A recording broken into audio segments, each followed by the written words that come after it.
My mother eight 66 है ना, bye कमला दास। तो सबसे फेमस जो बात है कमला दास की, जो चीज़ कमला दास को फेमस बनाती है, अकेली ऐसी पोएट है तो बहुत सारे हो गए, पर फर्स्ट टाइम जब फर्स्ट राइटिंग आई थी कमला दास की, वो थी समर इन कैलकटा। ठीक है, एंथोलॉजी है, तो एंथोलॉजी का नाम क्या है? Summer. Summer in Calcutta, summer in Calcutta. ठीक है, ये एक एंथोलॉजी है। एंथोलॉजी का मतलब क्या होता है? Collection of poem. Anthology, anthology का मतलब होता है कलेक्शन ऑफ पोएम। उसी समर जो है इन कैलकाटा, उसी का ये जो पार्ट है माई मदर एट 66 है। ठीक है, जो राइटिंग है 1965 में मिलेगी तुम्हें। 1965 यानी पोस्ट कॉलोनियल पर्सपेक्टिव की राइटिंग है। पोस्ट कॉलोनियल हम क्यों बोल देते हैं इस तरह की राइटिंग को? कोई भी राइटिंग 1947 और 1940 के बाद की राइटिंग है तो हम उसे एक तरह से क्या बोलते हैं? Post colonial. तो post colonial frame of writing है। पर पोस्ट कॉलोनियलिज्म हमें यहाँ देखना जरूरी नहीं है, जो जो तुम्हें इंपॉर्टेंट लगे जरूर नोट कर लेना, पहले बता रहा हूँ। ठीक है, तो पोस्ट कॉलोनियल यहाँ पर नहीं है। कन्फेशनल पोएट कमला दास जानी जाती है कन्फेशन की वजह से, also for the bold writing. Bold writing का मतलब क्या है? अपनी लाइफ में जो कुछ भी हुआ, जो भी कमला दास ने अपने जो एक्स्ट्रा अफेयर है उसके बारे में भी दुख के खुले हम सबको बताया है। ठीक है, तो यानी कन्फेशनल पोएट है, तो ये कन्फेशनल पोएट है। कन्फेशन का मतलब पता है तुम्हें? कि जब भी अगर तुमने कुछ भी गलत किया हो इस लाइफ में, जीवन में, कन्फेशनल पोएट। ठीक है, तो कन्फेशन करते हैं जाके कि हमने ये किया, ये गलत किया, तो ये कन्फेशनल पोएट है। ठीक है, वैसे कमला दास नाम है, माँ भी जो है वो भी राइटर थी अपने टाइम की। ठीक है, तो केरल में जन्मे हुए, ये केरल के हैं, तो माँ भी राइटर है तो बेटी भी राइटर ही बनी है। ठीक है, और वैसे किस नाम से लिखती थी? अंडर द नेम ऑफ माधवीय कुट्टी। ठीक है, इस नाम से लिखती थी, तो इस नाम से लिखते थे। और माँ भी जो है, ये सब कौन से मलयालम राइटर है, तो बाद में इंग्लिश की एक अच्छी नॉलेज हो गई, तो उसके बाद जो है इंग्लिश में कई सारे वर्क पब्लिश करवाए हैं। एंथोलॉजी जैसे मैंने तुम्हें बताया, बाकी इतना डिटेल में तो अभी क्या कमला दास हमारे पास वैसे तो नहीं है। तो ये एक एग्जर्ट निकाला गया है, माई मदर एट 66। देख के ही तुम्हें लग रहा होगा यानी 66 को हाईलाइट कर रखा है। और 66 को हाईलाइट करने का मतलब क्या है? एक तरह का ये क्या है, तुम्हें यहाँ पर सिंबल के थ्रू दिखाया गया है। यानी ठीक है, हम अक्सर क्या बोल देते हैं, 60 के बाद जो लोग हैं वो सठिया आ जाते हैं, इसी को बोलते हैं ना 60 के बाद सठियाना। तो 66 यहाँ पर कहीं ना कहीं मेटाफर और सिंबल के रूप में भी दिखाया गया है, तो तुम्हें डायरेक्ट दिखा रहे हैं। और ये क्या है? विजुअल इमेजरी भी कहते हैं। जब पूरी पोएम को तुम पढ़ोगे तो तुम्हें विजुअल इमेजरी दिखेगी। कई जगह तुम्हें लगेगा वो सारी चीजें जो है वो तुम्हारे आंखों के आगे हो रही है, तो इसको क्या बोलते हैं? Visual imagery. तो कमला दास ने विजुअल इमेजरी यूज कर रखा है हर राइटिंग में। कमला दास की विजुअल इमेजरी तुम देखोगे ऐसा लगेगा सीन के आगे कोई पिक्चर चल रहा हो। ठीक है, इस तरीके का। और बाकी जो है अपने पोएम को एक सही तरीके का फॉर्मेट रखने के लिए अगर तुम देखते हो तो इसमें कोई राइम स्कीम देखने को नहीं मिल रही, वो राइम स्कीम में नहीं है। इस तरह के स्टाइल ऑफ राइटिंग को हम अमेरिकन स्टाइल ऑफ राइटिंग बोलते हैं, पर क्योंकि ये अमेरिकन स्टाइल ऑफ राइटिंग से डायरेक्टली इंस्पायर्ड है, अमेरिकन स्टाइल ऑफ राइटिंग से, तो हम इसको क्या बोलते हैं? जब भी तुम कोई प्रॉपर पैटर्न नहीं लिख रहे हो, पैराग्राफ है ये, देखो एक तरह से पैराग्राफ है। अगर मैं बात करूं यहाँ पर, पूरा पैराग्राफ है और इसी पैराग्राफ में लास्ट में भी 3 जो है इस तरह से डॉट लगा दिए गए हैं। तुम्हें कोई भी पैटर्न नहीं लिख रहा। अगर हम नॉर्मल अगर कोमा वोमा के थ्रू चलूं मैं, तो ये पोएटिक का कोई पोएम फॉर्मेट नहीं है। देखो, driving from my parents home to Kochi last Friday morning, I saw my mother beside me, the doors open mouth, her face ashen like that of a corpse, and realized with a pain that she was an old and she was looked, but soon put the thought away. ठीक है, जहाँ coma वहाँ रुका हूँ मैं। And looked out at a young face sprinting, the married children spilling out of their homes, but after the airport's strong security check, standing a few yards away, I looked again at her, vain and pale as late winter's moon, and I felt old and familiar at my childhood's fear, but all I said was, see you soon, Amma, and I did was smile and smile and smile. This is only a particular format of the paragraph. दिख रहा है कोई rhyme scheme, कोई and में touch हो रहा हो, कुछ प्रॉपर कुछ हो, कैशरा यूज हो रहा है? कोई नहीं है। इस तरह के स्टाइल ऑफ राइटिंग को हम कन्फेशन में यूज करते हैं। यानी साफ मतलब है, अगर कोई भी पोएट और कोई भी अगर कोई हम इस एंगल से लिखी जा रही है, इसका मतलब इसे बोलते हैं कंटेंट बेस्ड राइटिंग। यानी वो हमें कुछ बताने के लिए आए हैं, ना कि वो कोई लिरिकल या लिरिक फॉर्मेट में कुछ नहीं बताने आए हैं। वो सिर्फ हमें चीज को बताने हैं, मैं आया हूँ, मैंने अपनी बात बताई और मैं जा रहा हूँ, बस। तो यानी अपनी बातों को डिस्कस करने के लिए और तुम्हें बताने के लिए इस तरह की राइटिंग आती है। ये जो पैटर्न है इसको हम बोलते हैं इंजैबमेंट। इंग्लिश में इसको क्या बोलते हैं? इंजैबमेंट। इंजैबमेंट का मतलब होता है जहां तुम एक लाइन से दूसरी लाइन पर जाते जा रहे हो, कोमा लगा लगा के। देखो, कोई ऐसे कैशरा इस तरह की कोई चीज देख रहे हो तुम ऐसे करके, या ऐसे कोलोन हो या फुल स्टॉप हो, कुछ नहीं मिलेगा। तो यानी ये content American style of writing, और इसी तरह की राइटिंग को बोलते हैं the post colonial perspective of writing. Post colonial perspective क्यों बोल रहा हूँ इस राइटिंग को? क्योंकि अंग्रेज ये बता के गए थे कि क्या चीज होता है, ब्लैंक वर्स कैसे लिखते हैं, याम कैसे लिखते हैं, पेंटामीटर होता है, हेक्सामीटर होता है, पर यहाँ कोई ऐसा नहीं है। यानी हम ये शो कर रहे हैं कि हम गुलामी से कहीं दूर तक है, और हमारी स्टाइल ऑफ राइटिंग जो है वो इंडियन स्टाइल ऑफ राइटिंग है। तो ये कन्फेशनल राइटिंग है। क्लियर हो रहा है ना? इन सब वर्ड्स को तुम ऐड करके आ सकते हो, जैसे visual imagery, post colonial style of the writing. अगर मैं डिक्शन की बात करूं तो पोस्ट कॉलोनियल डिक्शन है। डिक्शन का मतलब होता है लिखने का अंदाज, तो वो क्या है? Post colonial style. ठीक है, and also the post modern piece of the writing. Post modernism में भी रखा गया क्योंकि तुम सिंपल आ रहे हो, अपनी बातों को बता रहे हो और जा रहे हो। ठीक है, नॉर्मल। अब यहाँ पर देखो कुछ चीजें जो ऊपर बता रखी बहुत इंपॉर्टेंट होता है। मालाबार केरला, ये तो पता है, हटाओ। Known for originality and the versatility and the ingenious flavour, और इंडिजीनियस जैसे तुम बोलते हो, ये इंडिजीनियस फ्लेवर के लिए मशहूर है। यानी ऐसा लगेगा कोई लोकल स्टाइल ऑफ राइटिंग है, कोई आ रहा है वो तुम्हें बिल्कुल एक विजुअल इमेज दिखा के जा रहा है। और इसमें क्या दिखाया गया है, it's about the parental love. हम घर में अपनी दादी माँ और जो नॉर्मल माँ है और दादी, इन सबको बहुत प्यार करते हैं। This concept is called the parental love. पारिवारिक प्यार के बारे में दिखाया गया है। और हम सबको एक दिन डर होता है कि जो भी आएगा वो एक दिन जाएगा तो जरूर। तो इसी को हम बोलते हैं पार्टिंग। पार्टिंग का मतलब होता है दूर हो जाना, पार्टिंग अवे, ठीक है, दूर होना। तो पेरेंटल लव का इसमें सीन दिखाया गया है, फैमिलियल बॉन्ड दिखाया गया है कि हम कैसे अपने घर परिवार में एक दूसरे के साथ जो है वो जुड़े रहते हैं, फैमिलियल बॉन्ड। और हम सब डरे होते हैं कहीं अंदर से कुछ अपनों को खोने के लिए। एक टाइम पर वो जा रहे हैं और वो जब जाएंगे तो पता नहीं दोबारा कहाँ कैसे जिनकी एज होगी वो मिलेंगे कि नहीं। Some of our works in the English include the alphabet of the lust. कुछ वर्क जो है वो अल्फाबेट ऑफ लस्ट में, लस्ट का मतलब पता है ना, शरीर की आग।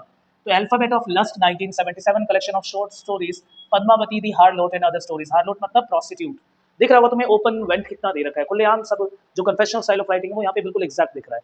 जो भी इसके जीवन में हुआ है, प्रोस्टिट्यूशन इसने आंखों से देखा है, और खुद भी इसके जो अफेयर चलते थे कमला दास के, उन सब के बारे में बिल्कुल क्लियर कट टू कट दिखा रखा है। 6x6 के बेड में कैसे ये लेटी रहती थी, आम के बाग में कैसे ये वो दिन निकालती थी, बिल्कुल क्लियर कट मेंशन है। ठीक है, तो ये कमला दास के बारे में। पर ये सब चीज है ना, ये मेन चीज होता है। देखो, is an addition to 5 books of his poetry, she is sensitive writer और कन्फेशनल। तो यहाँ पे लिख के आना जब भी तुम पेपर में बैठते हो, मेन एलिमेंट यहीं से होता है। Kamala Das is a sensitive writer who captures the complex, ठीक है, subtleties of the human relationship. यानी जो इंसान होता है, इंसान के जो रिश्ते होते हैं उसमें कितने नोक झोंक होते रहते हैं, कितना डर रहता है, कितना खोने का एहसास होता है। And the relationship is in in a lyrical idiom, है ना। तो कई सारे वो ईडियम का मतलब कहता है मुहावरे, जैसे लोकोक्तियां बोलती है। तो ऐसे ऐसे फ्रेम में दिखाया गया है कि जो जो कंसेप्ट है, जो हेडिंग है, और वो हेडिंग को इस एंगल से लिखा गया है ताकि बच्चे सबसे पहले जाके, जो भी रीडर है, बच्चे रीडर, जो रीडर है वो एकदम से अट्रैक्ट हो हेडिंग की तरफ, और फिर वो समझे इस पूरे पोएम को। जब इस पोएम के तुम टाइटल देखते हो, यहीं से पता चल रहा है कि माई मदर एट 66 में साफ उसने बता दिया है कि इसमें वो एजिंग जैसे कंसेप्ट के ऊपर बात होगी। अगर मैं भी तुमसे पूछूं, अगर किसी ने टाइटल डाला, कोई भी पोएम लिख रहा है, माई मदर एट 50 या माई मदर एट 66, 66 का सिंपल मतलब ये है उसकी माँ जाने वाली है, और ये इमोशनल टच होगा, और फैमिलियल और पेरेंटल लव जैसा कंसेप्ट देखने को मिलेगा। इसी तरह की तो राइटिंग होती है, और क्या है, और क्या ही दिखा सकते हैं इसमें। और ये पर यहाँ पे कन्फेशन किस एंगल से किया गया, यहाँ पे इमोशन को कन्फेशन किया गया है। इमोशन क्या है कि उसको, कमला दास को पहले से लगता था एक दिन वो अपनी मम्मी से दूर होगी, अपनी माँ से दूर होगी। और जब ये बहुत सालों बाद जब आई है, अब ये वापस जा रही है कहाँ पर, यानी इसमें दिखा रखा है एयरपोर्ट का सीन, अब ये वापस जा रही है, जहाँ शादी होगी वहाँ तो जाना ही पड़ेगा। तो अब अपनी माँ को छोड़ के जा रही है, वापस मिलेगी कि नहीं मिलेगी, उस छोटे से इंसिडेंट को यहाँ पे पूरे इसमें दिखाया गया है।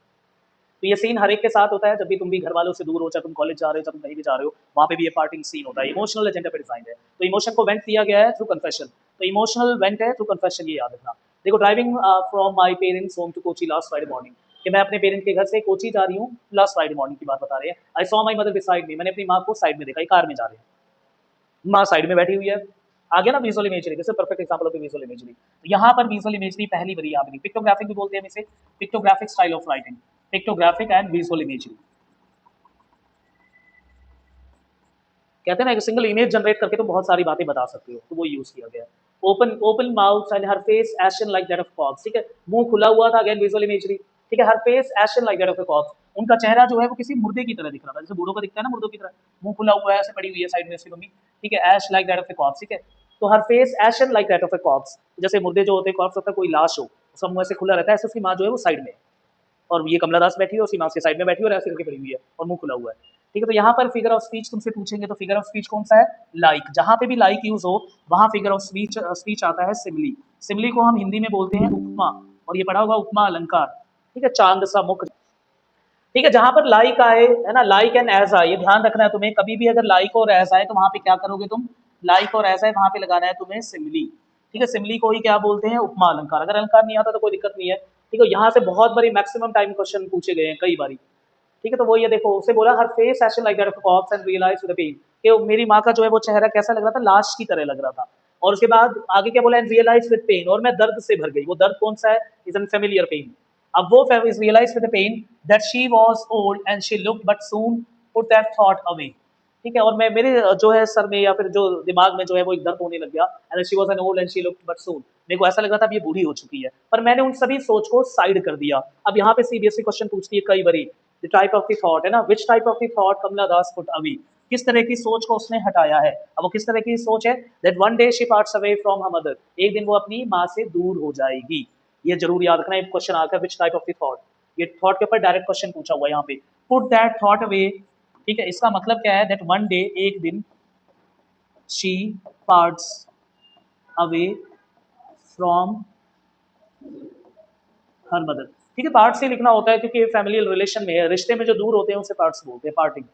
ठीक है, ऐसे दूर होना हम यूं नहीं लिख सकते ना, मूविंग अवे अगर ऐसे है ना, ऐसा तो रिश्तों में जो बॉन्ड्स जो है इमोशनल बॉन्ड जब दूर होते हैं तो पार्टिंग होते हैं, parting away. And looked out at the young tree sprinting, फिर वो बाहर देखती है, कौन, कमला दास। जब बाहर देखती है तो उसे क्या दिखते हैं, जवान पेड़। यंग ट्री स्प्रिंट कर रहे हैं, जैसे कि अगर तुम गाड़ी में जा रहे हो ऐसे से, तो तुम्हें यहाँ पे ऐसे से पेड़ है ना, जैसे तुम गाड़ी में ऐसे आगे जा रहे हो तो ऐसे ना पेड़ पीछे की तरफ बहुत तेज चल रहे हैं, बहुत तेज दिखता होगा इस तरह का सीन। तो द ट्री स्प्रिंट। अब यहाँ पर बताओ मुझे किस तरह का फिगर ऑफ स्पीच है, तो यही पूछेंगे वो तुमसे, exact figure of speech. Trees, बिल्कुल सही, ट्रीज क्या है, स्प्रिंट कर रहे हैं। पेड़ कभी स्प्रिंट कर सकते हैं? स्प्रिंट का मतलब क्या होता है कि मतलब कि तुम जो है वो तेज से भाग रहे हो एक तरीके से, और वो इंसान कर सकते हो। तो यहाँ पे पर्सोनिफाई किया गया है, तो हम यहाँ पर लिख सकते हैं as an example of personification. Personification यानी मानवीकरण अलंकार, मानव के रूप में लिखा गया, पर्सोनिफाई किया गया। एक चीज और ध्यान रखना, कई बारी तुम्हें है ना वो ऑप्शन में क्या क्या घूमते हैं, कई बारी एलिट्रेशन आता है, रिपीटेशन आता है, एलिट्रेशन आता है, एसोनेंस आता है और कॉन्सोनेंस आता है। ठीक है, ये सब मैं तुम्हें एग्जाम के उसमें दिखा दूंगा। ठीक है, जैसे कि कॉन्सोनेंस दे देंगे, कॉन्सोनेंस, और कई बारी दे देंगे तुम्हें एसोनेंस। ठीक है, तो कॉन्सोनेंस का मतलब होगा और एसोनेंस का मतलब होगा जहां वॉवल साउंड रिपीट हो, जहां वॉवल के साउंड रिपीट हो तो हम क्या बोलेंगे, एसोनेंस से यहाँ पर, यानी ए ई आई ओ ऊ। ठीक है, यू नहीं है ऊ, ये साउंड जो है वो जो 5 साउंड करके तुमने वॉवल से साउंड, अगर वो रिपीट हो रहे हैं तो एसोनेंस है। और कॉन्सोनेंस का मतलब जहां कॉन्सोनेंट साउंड रिपीट हो रहा है, जैसे बी बी बी एंड ऐसी आवाज आ रही है, तो वो क्या होगा, कॉन्सोनेंस होगा। Consonance, assonance. और रिपीटेशन का मतलब क्या है, जहां पर एक ही तरह का जो है वो वर्ड ही रिपीट हो रहा है, जैसे लास्ट लाइन में स्माइल स्माइल एंड स्माइल, तो वो रिपीटेशन है। और ऑप्शन में कॉन्सोनेंस एसोनेंस भी घुसाएंगे, पर जहां पे कॉन्सोनेंस एसोनेंस आ जाए वो लाइन के बीच में भी होता है, कई बार समझ लेना। जहां उस लाइन को बोल के देखना, अगर तुम्हें वॉवल साउंड ऊपर की तरफ दिख रहा है यानी एसेंट होता हुआ दिख रहा है तो सिंपल लगा देना, वहां पे डायरेक्ट क्या लगा दोगे, वॉवल साउंड एसोनेंस। अगर कॉन्सोनेंट साउंड घूमते दिख रहे हैं तो कॉन्सोनेंस। ठीक है, एलिट्रेशन और रिपीटेशन एक ही होता है, same sound repeat, same sound नहीं, सेम वर्ड रिपीट होता है एलिट्रेशन में। जैसे स्माइल एक वर्ड है, स्माइल एक और हो गया, स्माइल एक और हो गया, स्माइल स्माइल स्माइल। अब एक ही वर्ड रिपीट हो रहा है तो हम इसे क्या बोलेंगे, ये रिपीटेशन है या एलिट्रेशन है। अब बोल के देखो, स्माइल।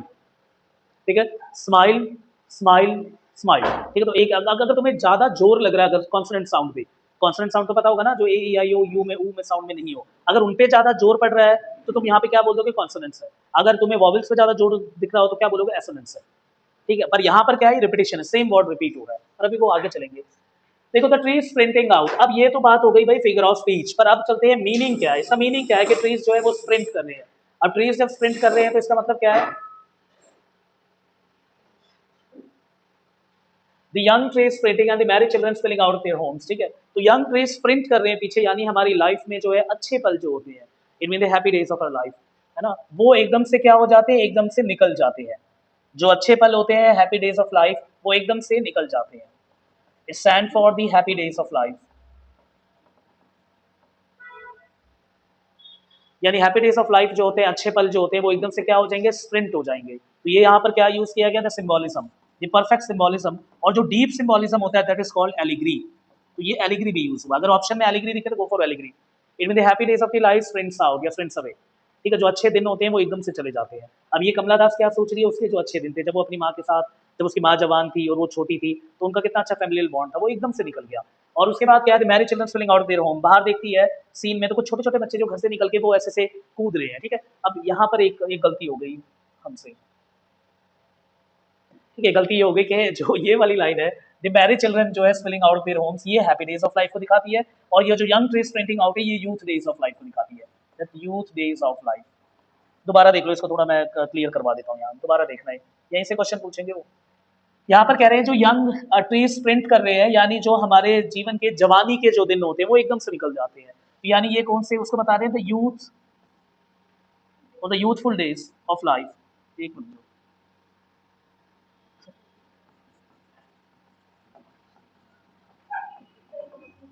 ठीक है, जो यूथफुल डेज ऑफ लाइफ है वो एकदम से निकल जाता है, और the youth days of the life वो एकदम से निकल जाते हैं। और ये जो क्या है, marriage children spilling out their home, ये एक समझ हैप्पी डेज ऑफ लाइफ, ये हैप्पी डेज को दिखा रहा है, वो यूथ को दिखा रहा है। ठीक है, ये थोड़ा सी दिक्कत होगी थी, but at the end, but after the airport security check. अब एयरपोर्ट सिक्योरिटी चेक में यहाँ पे क्या यूज किया गया है, इस यहाँ पे जो यूज किया गया दैट इज कॉल्ड द मेट्रोनिम। ठीक है, मेट्रोनम का और मेट्रोनिम का मतलब होता है, मैं थोड़ी सी बात बताऊंगा उसमें पूरी बात भूल जाऊंगा। और यानी जैसे कि अगर मैंने बोला फाइनली, जैसे मैं बोलता हूँ the bench took there decision, कि बेंच ने अपना डिसीजन ले लिया, और तुम क्या बोलोगे, बेंच डिसीजन ले रही है, नहीं, ये उसका मतलब तुम्हें पता है वहाँ पे जजेस बैठे हुए हैं। और मैंने थोड़ा सा इशारा करा पर मैं बड़ी बात बोल गया, इसी को क्या बोलते हैं, मेट्रोनिम। ठीक है, ये मैं तुम्हें इसलिए बता रहा हूँ क्योंकि पेपर के पॉइंट ऑफ व्यू से तैयार है ना, अगर वो 4 ऑप्शन में लास्ट ईयर का पेपर दिखाऊंगा मैं तुम्हें, ये ऑप्शन भी नीचे घूमते रहते हैं, तो अगर तुम्हें उनको एलिमिनेट करना हो तो इतना क्लियर होना चाहिए। The airport security check, and airport security check का मतलब क्या है? एयरपोर्ट का सिक्योरिटी चेक का मतलब बहुत सारे लोग खड़े हुए हैं, ओवरऑल सारा कुछ हो गया, सिक्योरिटी चेक में ही हमें पूरा बता दिया, पूरा एयरपोर्ट का सीन। तो इसी को हम क्या बोलेंगे? Metonym. And standing a few yard, मैं कुछ दूर खड़ी थी अभी, and I looked again at her, मैंने दोबारा अपनी माँ को देखा, the wan and the pale late as a late winter's moon, ठीक है, ये भी दोबारा इंपॉर्टेंट हो गया।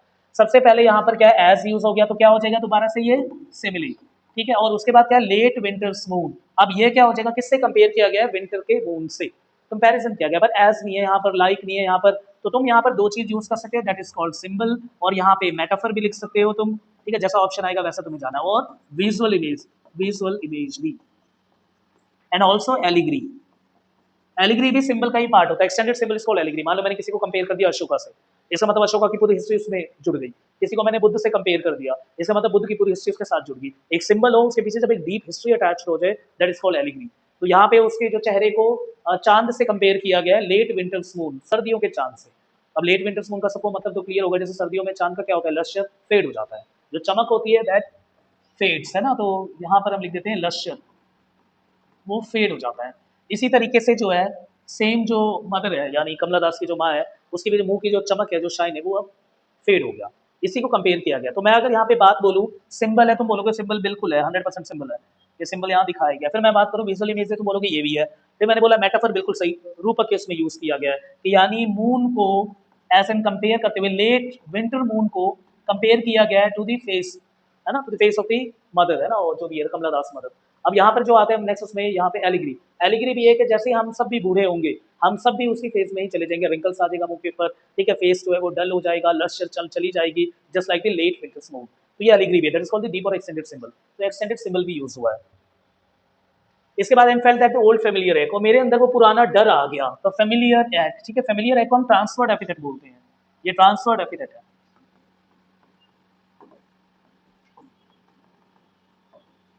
ठीक है। ट्रांसफर्ड एपिथेट का सिंपल मतलब ये होता है कि जब हम एक नाउन हो, नाउन के साथ एडजेक्टिव को यूज कर दें। मैं समझाता हूँ, अगर एक नाउन है और नाउन के साथ तुम एडजेक्टिव यूज कर दो, ठीक है, तो इसको हम क्या बोलेंगे? ऐसे क्या बोलेंगे हम? ट्रांसफर्ड एपिथेट यूज हो गया। तो यहाँ फेमिलियर एक जरूरी नहीं है कि कोई भी जो ओल्ड फेमिलियर एक, देखो ये पूरी लाइन है, ये देखो ये पूरी, ये तीनों चीज, कि ऐसी बात नहीं है कि कोई भी चीज पुरानी हो उसमें दर्द ही होगा, पुरानी चीज अच्छी भी तो हो सकती है।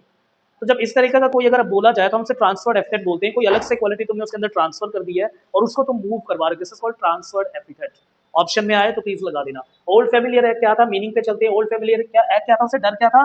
एक दिन वो अपनी माँ से दूर हो जाएगी। Same answer is that one day she parts away from her mother, बस सेम लाइन। उसके बाद क्या है? माई चाइल्डहुड फियर, यही उसका बचपन का डर था। बट ऑल आई सेड, आखिरी में मैंने क्या बोला? देखा होगा तुमने, स्टार्टिंग जो है और एंडिंग, एंडिंग जो है वो ऑप्टिमिस्टिक मोड से की गई है, यानी पॉजिटिव एंडिंग है। अगर तुम देखते हो तो एंडिंग बिल्कुल पॉजिटिव सेंस से की गई है, पर विश्वास रखा गया है कि एंड में मैंने क्या बोला? That all I did was smile and smile and smile, this is called repetition. और जहाँ पे रिपीटिशन एंड इलिट्रेशन किया जाता है, वहाँ पे इमोशन को बैलेंस किया जाता है। देखो यहाँ पे रिपीटिशन यूज किया गया है, अगर कोई भी रिपीटिशन यूज कर रहा है और अगर वो एलिट्रेशन यूज कर रहा है, इसका मतलब वो बैलेंस कर रहा है, किसी इमोशन को बैलेंस किया जा रहा है, और यहाँ पे परफेक्शन दिखाया गया, इमोशन को बैलेंस किया गया है। नहीं तो एक बार ही बोल दो and all I did was smile, बस खत्म। उसे क्या बोला? And all I did was smile, smile and smile and three dot, कि मैंने सिर्फ क्या करा आखिरी में? Smile smile and smile. This is called the doing the balance with emotion, कि हम लास्ट में इमोशन के साथ कैसे बैलेंस करते हैं। And this is called the optimistic and, कि हमने किसी तरह से ऑप्टिमिस्टिक वेंट भी दे दिया इमोशन को। जब हम अपने इमोशन को एक पॉजिटिव साइड ले जाके उसे खोल देते हैं कि ठीक है, ये तो हर एक के साथ होता है। किसी में अगर किसी के घर परिवार में किसी की डेथ हो जाए तो हम क्या देते हैं? हम हमेशा क्या देते हैं? We are just adding the solace, हम उसको आराम पहुंचाते हैं, सोलेस कहते हैं इसे। और वो सोलेस में हमारा क्या होता है? That is called the optimistic went. हम उसे एक पॉजिटिव वेंट देते हैं, जो भी आता है वो जाएगा, है ना, जो फूल सबसे अच्छे होते हैं भगवान उन्हीं को तोड़ता है, this is called the positive end. तो हम पॉजिटिव एंड देते हैं। The same way here we can find the smile smile and smile. अब क्योंकि अब पेपर में क्वेश्चन ऐसे आ रहे हैं, तुम्हें पता है ना, दो एक कैरेक्टर यहाँ से अगर कमला दास की जो है ये माँ उठ सकती है और वो जाके थिंग ऑफ ब्यूटी में जाके जुड़ जाएगी, और थिंग ऑफ ब्यूटी में जाके जुड़ने के बाद वहाँ कमला दास को थिंग ऑफ ब्यूटी के हिसाब से तुम्हें एक्सप्लेन करना पड़ेगा कि उसका सब्जेक्टिव एसेंस। इस तरीके के क्वेश्चन आ रहे हैं, वैसे नहीं रट्टा लगा के सीधा कूद के और आगे। तो दो अलग अलग कैरेक्टर मिक्स हो रहे हैं, इसको देख लेना। बाकी क्वेश्चन आंसर बिल्कुल सिंपल है, तुम कोई सा भी क्वेश्चन देख लो, which what is the kind of the pain in the air that the poet feels, और वो हमें पता है द ओल्ड फेमिलियर है, एंड दैट वाज, वो क्या था? वन डे शी लूजेस या one day she parts away from her mother. Why are the young trees described as sprinting? Young trees को स्प्रिंट करते हुए क्यों दिखाया गया? क्योंकि the youthful days of our life sprints away, और it passes away easily, या just sprints out, एकदम से चला जाता है, बिल्कुल जल्दी के जल्दी।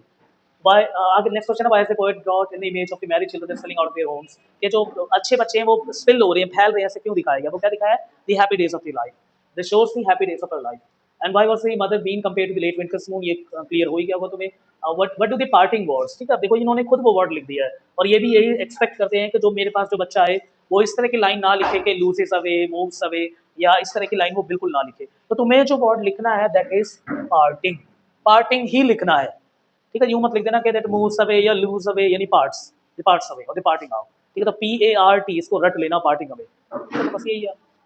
और कमेंट ऑन द टाइटल, अगर क्वेश्चन आ जाएगा टाइटल पे कमेंट करना है. The title is ironical by nature, व्यंग्यात्मक है, व्यंग्य मारा गया है. My mother at the 66 is an irony, ये आयरनी है. और व्यंग्य करा गया, यहाँ पे व्यंग्य किस पे किया गया है? वो उन सभी के ऊपर जो 60 साल से ऊपर है, और वो सारा थ्रेट, वो खतरा जो फील करते हैं हम लोग, और वो फैमिलियल बॉन्ड. तो this type of the title is called the ironical by nature. With the 66, ये जो 66 है, ये क्या कर रहा है? That leads out the visual imagery, the visual imagery. ठीक है, ये विजुअल इमेजरी को दिखा रहा है. ऑल्सो ये क्या है? इस एलिगरी और एलिगोरिकल बाय नेचर. ठीक है, तो ये ध्यान रख लेना, अगर कोई भी पूछे इस तरह के question, comment on the title of the poem, तो तुम्हें ये सब लिखना है कि माई मदर एट 66 है, तो 66 के ऊपर ज्यादा ध्यान देना है. वहां पे कुछ भी हो सकता था, खाली वो लिख सकते थे माई मदर. क्यों लिखा एट 66? तो वो 66 है, वो विजुअल इमेजरी का फॉर्मेट है, वो एलिगरी को दिखाया गया. Allegory means again the extended symbol. और यहाँ पे सिंबल क्या है? 66 को किसके साथ कनेक्ट किया गया है? With age factor. और क्या दिखाया गया कि लाइफ जो है वो एक टाइम पे जो है वो एंड हो जाती है. ठीक है, लाइफ ऐसा नहीं है कि पेरिनियल बाय नेचर है कि हमेशा चलती रहेगी, ऐसा कुछ नहीं है. We all are the mortals, हम सब मरेंगे एक दिन. और हमारा जो एंड फेज है वो 60 प्लस, जो 65 प्लस हम बोलते हैं उसको, the end phase of the life, उसको दिखाया गया है. इसी को हम बोलते हैं आयरॉनिकल. बोला कुछ है but the meaning is totally different from that, उससे मीनिंग बिल्कुल ही अलग होगा.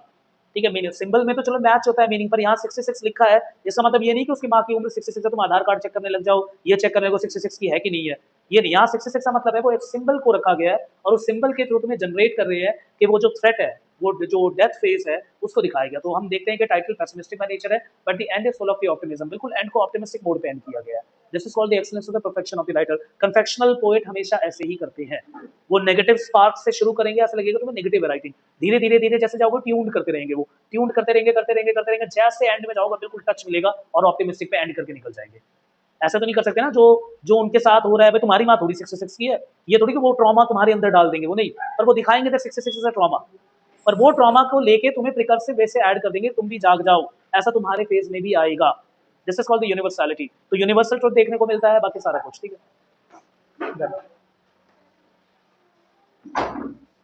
में कुछ अलग से शब्द होते हैं, तो अगर किसी सेंटेंस में ऐड कोई होता है, इसका होता है, इसमें कोई